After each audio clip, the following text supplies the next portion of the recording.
कितना बेचैनी बा काल पहले कमाई के स्रोत हो गए एक लाइन भाई खतरम गाई हमरो बैठे रहे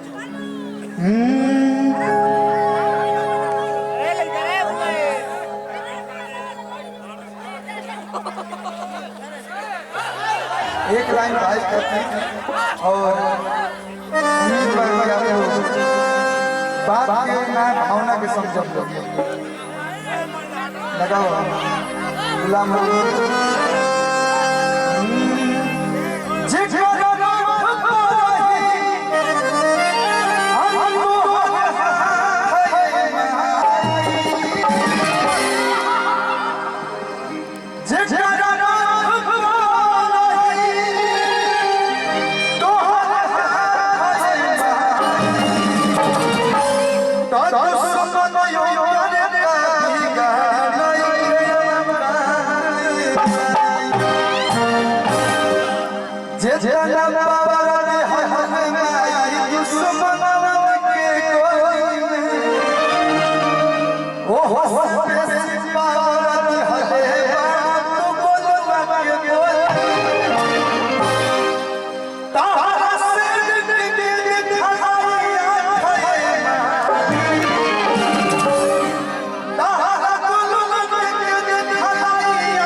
लाखों करोड़ों जनता के प्यार बा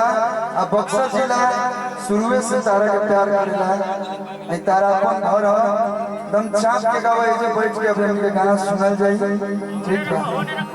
अभी एगो का 10 माइल लोग तब हमने के गाई गावत थोड़ा ना चलत तो एक बार फिर से प्रांगण में जितना लोग बैठे बा फिर से ताली बजा के हौसला बढ़ाएं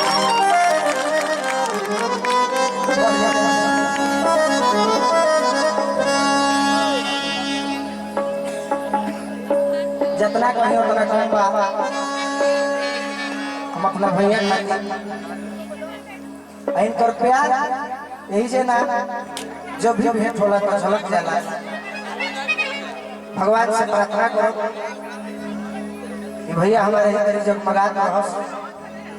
छोट भाई गोलू को प्रेम बनवले रहस आई गो गीत गा के ओकर बाद हम भैया के माई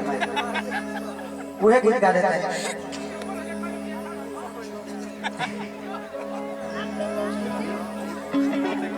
कि चुप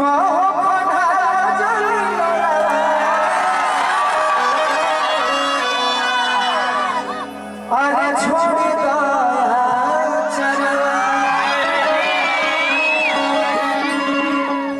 हम चाहब रवा सबसे ताली बाजी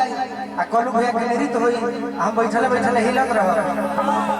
अक्षरा वाली के बोलो तो बोला बता अरे गुड्डू आजाद भैया ना ना रवा ना गुड्डू आजाद जी से हमारा आग्रह बा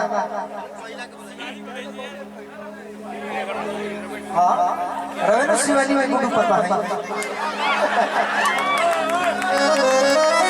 बाबू एक